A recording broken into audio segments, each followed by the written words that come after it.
L'ange du Seigneur apparut à la femme de Manoah et lui dit: Tu es stérile et tu n'as pas eu d'enfant, mais tu vas concevoir et enfanter un fils. La femme mit au monde un fils, et elle le nomma Samson. L'enfant grandit et le Seigneur le bénit. Livre des Juges, chapitre 13, 3, 4.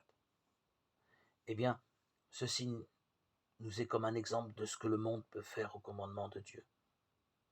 Cette terre éclatera un jour en un monde nouveau de lumière et de gloire. Qui penserait sans l'expérience qu'il y a eu des printemps précédents qui pourraient concevoir 2 ou 3 mois à l'avance, que la face de la nature qui semblait morte put devenir si splendide.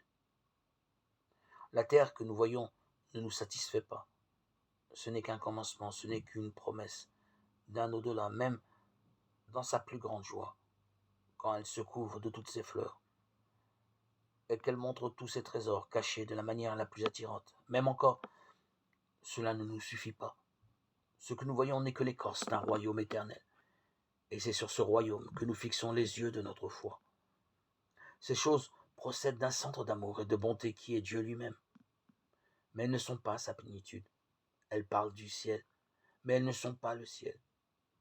Elles ne sont en quelque sorte que rayons égarés et une faible réflexion de son image, un pâle reflet.